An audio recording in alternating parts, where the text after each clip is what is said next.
Today we get the most haunted locations around the world.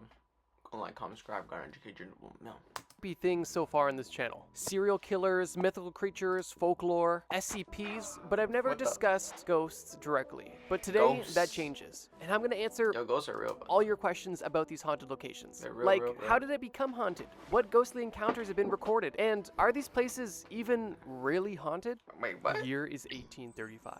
And you have just been invited to a beautiful Christmas get-together at one of your friends' manors in the English countryside. The manor was just absolutely beautiful, and this party was packed with notable people, respected colonels, wealthy businessmen, and high-ranking government officials. The night consisted of seemingly endless food, and drinks, and music, and everything was just so perfect. Late into the night, once the party started to die down, you and a group of friends decided that it was time to go to bed, and you all went your own separate ways to get to your bedrooms. You turn down a hallway and you're finally by yourself, and only steps away from your bedroom, when you notice down this hallway there's this woman. A woman that was wearing only brown clothing. What? You didn't recognize this woman from the party, but this isn't your house. You didn't know everybody at this party, so you figured it was somebody else also going to their room. This woman was slightly notable due to the apparel that she was wearing, but it was nothing out of the ordinary, and you continued to your room and had a good night's rest. You woke up the following morning on Christmas Eve and engaged in the morning festivities. The party was still not done. There was a huge brunch being served, and you and everybody else were not going to miss it. You sit down at a table with some of your friends, one of which being a colonel, and he mentions that last night then all of a sudden the lights turn off. Saw a rather peculiar woman. Another person at your table asks, what did she look like? And the colonel goes on to explain that on his way to his bedroom, he saw a woman dressed exclusively in brown robes. These robes were dated and tattered and had to have been at least from the previous century. It didn't look right at all. And the colonel was concerned because this woman might have been somebody who either snuck into the manor or was somebody who was obviously lost. But the colonel mentioned once he spotted this woman and walked closer to her and then tried approaching her, he realized this woman had turned around and he got a look at her face. And that's when he claimed that he saw this woman's bright white face with empty eye sockets. And the man was terrified. He didn't scream or run away, but he quickly made his way to his room without asking any more questions. Instantly, your heart dropped to your stomach because you also saw the same woman, but you didn't see her face. And before you could say anything, another woman at the table says, I also saw a lady dressed up in brown. I didn't see her face, but she was standing in the hallway, not saying anything and not moving. And your heart and stomach only sank deeper. You noticed that the host of the party was sitting beside you, and her face was in shock. You asked her, who is this lady wearing these brown rags? And she confessed that she had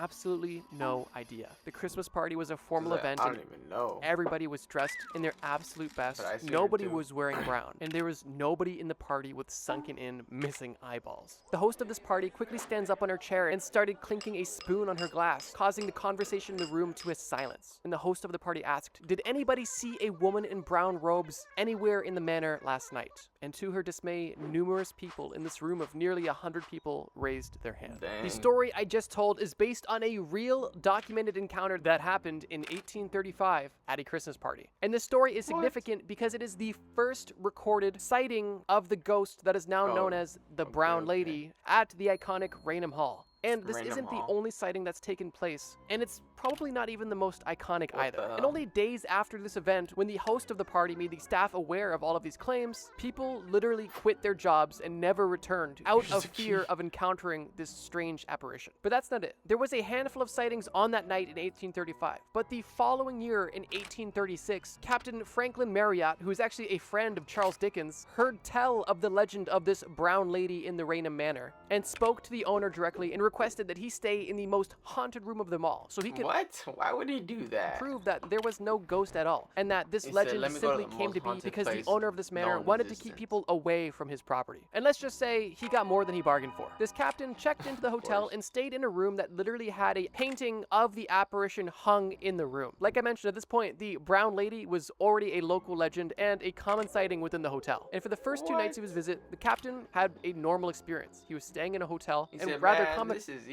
was sleeping with a loaded revolver under his pillow just in case. And it was after the second night and the beginning of the third night when everything began to change. Because on night 3, Frederick didn't get a good night's sleep at all. What he did get was a run-in with the brown lady. Frederick had just gotten into bed and was ready to go to sleep when he noticed something in front of his door. The door never opened, but there was obviously a shadow of some sort in front of the door blocking the path. The shadow was moving and getting bigger until Frederick realized that this shadow was exactly what he was looking for. He quickly looked at the painting on the wall and noticed that this was the brown lady, and she was in his room and she was getting closer to him. Frederick grabs the revolver from under his pillow, points it at the apparition, and screams at the top of his lungs, "Stop! Don't come closer! I'm going to shoot!" But the brown lady grew a menacing grin and began to get closer, practically at the foot of his bed, when Frederick pulled the trigger, shot the revolver into the darkness, and the apparition disappeared. 3 hotel workers came into the room to ask what had just happened, and Frederick left the hotel and never returned. I tried to only tell one story per section, but I figured that story was kind of worth going into detail over. Over the late 1800s and early 1900s, there was a plethora of other run-ins with the brown lady, which brings us to Captain Hubert C. Provant, who not only had a run-in with the brown lady, but was able to capture a picture of her, a full-body apparition. And this photo is not only iconic to the Raynham Hall, but it's also one of the most iconic photos in all of ghost hunting. This photo was taken in 1936, and since this photo has been taken, sightings have been few and far between, although many people still believe to this day that Raynham Hall is haunted. Once again, just a crazy story. But you might be thinking, okay, sure, there's this ghost there, but who is this lady and how did she get there? And because this section's getting long, let me boil it down. According to the legend of the brown lady, the Townsend family, which was the family that owned the Raynham Manor, after numerous run-ins with this apparition, was able to identify her from one of the paintings that was displayed within the manor. The woman was named Dorothy Walpole, who lived from 1686 to 1726, and was the sister of Robert Walpole, who is considered the first ever Prime Minister of Great Britain. She was the second wife of Charles Townshend, one of the original Townsends that owned the manor, and this man was well known for having a short temper. Allegedly, this man had caught Dorothy with another man, a lord, and as punishment, he locked her in her room in the manor, and she was never allowed to leave. She wasn't allowed to see friends, family, or even her own children. She was a prisoner in her own home until 1926, when she passed away from smallpox. Obviously, that story is upsetting both ways, because if Dorothy did cheat, then that's awful. But Charles had absolutely no right to do any of that whatsoever. If somebody cheats on you, you just break up with them. You say, hey, you get out of my manor, we're done. You don't say, hey, I'm gonna trap you in this room until you die. To this day, Raynham Hall is one of the most iconic haunted locations in all of England. But this is one of the more tame entries on the list, and we're only just getting started. It's the mid-1800s, and you are a medical doctor, Dr. Charles Finney. You live in Atchison, Kansas, and you run a successful medical operation out of your home. This home was something your family recently commissioned, and now you were both living in it and making it your place of business, at least for now. And everything was going smoothly until one night. You were in bed, exhausted after a long day, with your eyes feeling like they're each 1,000 pounds, just begging to be closed. And as you're on the verge of sleep, about to drift off, you hear a knocking at your door. This was extremely uncommon. You obviously had no appointments in the dead of night, and you had no idea who this could be. Reluctantly, you get out of bed and head to your front door. And when you open the door, you notice a woman standing there, holding her young daughter. This woman is frantic and explains that her daughter is in severe pain, and she can't walk, can't move, and she is in endless, excruciating pain coming from her abdomen. The doctor's fatigue instantly wears off, and he's back in work mode. And he invites the woman and the daughter in, and quickly takes them to his basement examination room, where he's able to identify the likely source of all of this pain, an inflamed appendix that was about to burst. The doctor informed the mother that this young girl needed emergency surgery now, and the mother agreed, saying, please, anything to save my daughter. The doctor quickly prepped the location, washed his hands, grabbed his tools, and then began to administer the anesthesia. Once everything was ready and the medicine was administered, the doctor hastily made the first incision, although little did he know the anesthesia that he had administered was an improper dose, and this girl was already in pain, was now in even more pain, as she could feel everything. And this incision that the doctor had just made was the final straw. Her body went into shock, and not long after, she passed away on that operating table. That young girl's name was Sally, and this story is the reason why that doctor was. You suck. Location is known as the Sally House. Shouldn't be a doctor. First thing I'm going to say right off the bat is, as interesting as that story is, there is absolutely no recorded evidence for that story actually being true. And it's largely regarded as a folktale, loosely based in reality. Dr. Charles Finney was a real doctor, and he worked in Atchison, Kansas, and he lived out of his practice that his family had recently commissioned. That all is true. But as far as the story of Sally is concerned, there was no physical evidence. But the reason I mention the story is because it is the story that is most associated with this haunted location. And this haunted location is one of the most most iconic in all of the United States of America. So yeah, I wanted to make that distinction primarily because I knew if I didn't, others would say, that's not actually true, and well, its experiences only consist of hearing a creak, or faint footsteps, or even the giggle of a young girl. But other encounters are a lot more sinister, with items being thrown, loud screams being heard, and even visitors being scratched to the point of bleeding. Nearly every former tenant or owner of the Sallie house that had been interviewed alleged to have experienced paranormal activity of some sort, typically with consistent attributes across all of the accounts, with some even claiming to see Sallie in the window at night when it was known that nobody was home. If you're watching this video, you're probably into the paranormal, which means you've probably seen some of your favorite ghost YouTubers stay in this house. Sam and Colby, Nick and Ryan, Exploring with Josh, or even large-scale TV productions. All of these people have stayed in the Sallie house and had unique experiences. The Sallie house? So for that reason, we're gonna have to watch that.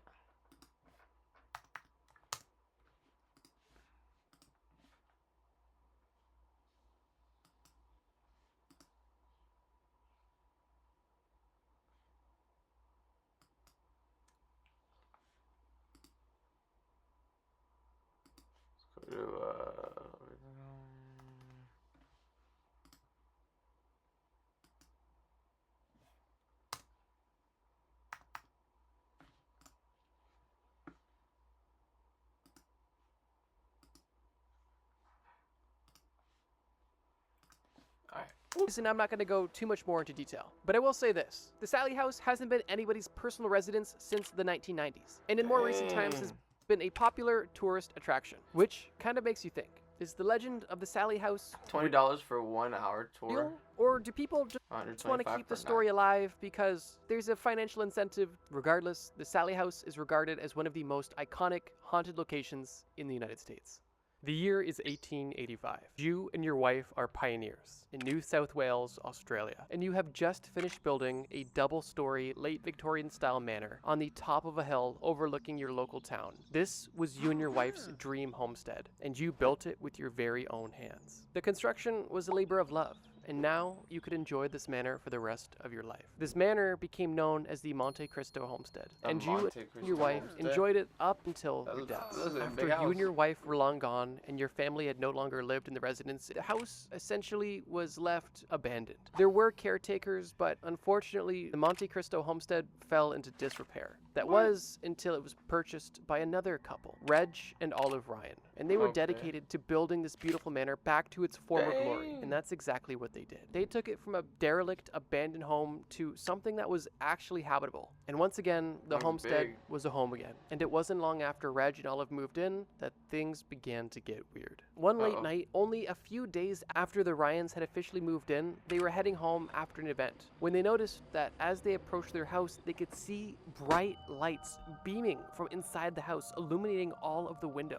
This caught Reg and Olive's attention, and they were both speechless at what they were looking at. Reg knew that the electricity wasn't even fully finished in the house yet, and for the places that did have electricity, he knew he left no lights on and no lamps burning. Olive was just in sheer terror, and the couple stopped halfway up their driveway in pure awe of what they were looking at. Their home illuminated in the middle of the night for no reason at all. Terrified, the couple approached the house, and the closer they got, the dimmer the lights got. And by the time they actually reached their new home, the house wasn't illuminated at all, and it was as dark as it should have been. The couple theorized that maybe they were just seeing the reflections of the headlight of their vehicle, but deep down they knew that wasn't what they saw at all. And this was only the beginning of the strange encounters that were going to take place over the next few years. Following this event, when the family decided to bring their family cat to their new home, instantly the cat was uncomfortable, which is common. This cat's in a new environment and was just in a car ride, something it didn't enjoy. But as soon as your wife put the cat on the floor, it arched its back and moaned in fear as if it was face to face with another cat. There was nothing there. The cat hissed and screamed and immediately ran out of the house. Your wife, and your 3 daughters looked for the cat and never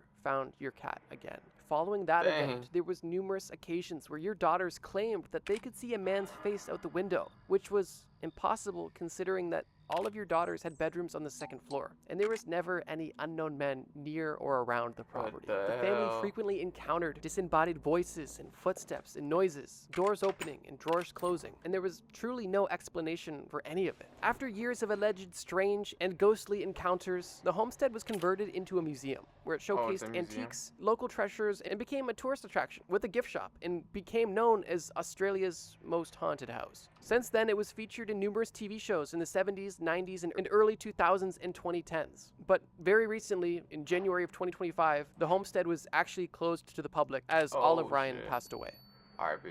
The Monte Cristo homestead is likely one of the most famous haunted houses in all of Australia. And whether or not the paranormal experiences actually happened to Reg and Olive, or if they just made up stories to have a way to make money off of the house they just restored, I'll let you decide.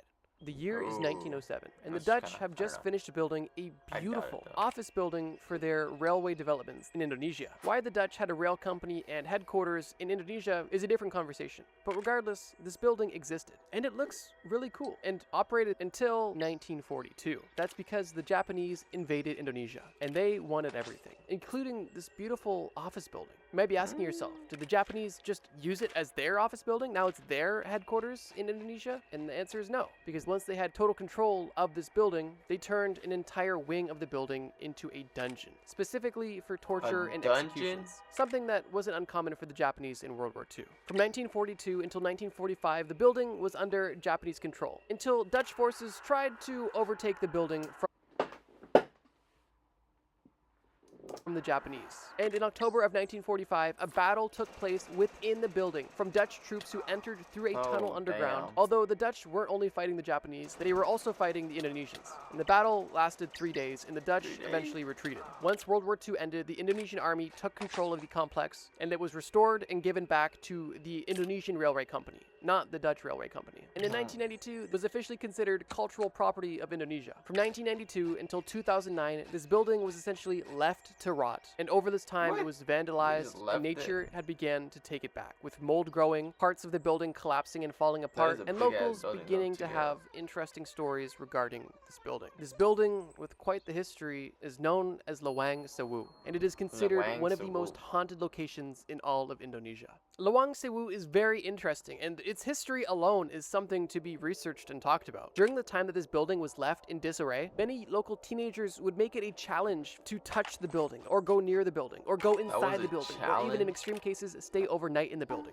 This massive building with such a dark and long history became a bit of an icon for all the wrong reasons, and everyone essentially considered it to be an evil, haunted building with dark energy and dark spirits associated with it, which kind of makes sense. Like, just imagine how dark the energy is being in a building, knowing the history. The unspeakable things that happened in this building, I could only imagine left some sort of energetic residue. Regardless, this building became very popular with thrill seekers in Indonesia. And it was over this near 20-year stretch when this building was falling apart that people had many strange encounters within the walls. Hearing voices, hearing footsteps, seeing apparitions, being scratched, being touched. All of these took place within the walls. The Indonesian government actually had plans of restoring this building, but were hesitant to do so because they feared that nobody would use or interact with the building because of the fear associated with it being haunted. But against their better judgment, they continued with the restoration project. And from 2009 to 2011, the building was restored. And in 2013, the building was officially open for tours. And currently, it's a massive hit for tourism in the region of Java, Indonesia, and sees over 1,000 visitors every single day. Now, here's the thing that's kind of interesting about this building. The government has official plans to, quote, eliminate the spooky image in order to attract more visitors, which I think is interesting, because that's kind of the opposite of what most ghost house owners want, right? Like, they want to not only maintain, but amplify the spooky image in order to bring in people. But I guess the difference is they are wanting to make this a historical landmark, but they are fearing that this image could scare people away, as especially in this region of the world, people are extremely superstitious when it comes to spirits. And there are plenty of locals that avoid this building entirely, as they fear that going near or around this building could lead a spirit to follow you to your home and essentially bring you bad luck and negative energy. So yeah, Lawang Sewu over the last 120 years has had a very long and interesting and unfortunate history, including colonization, war, torture,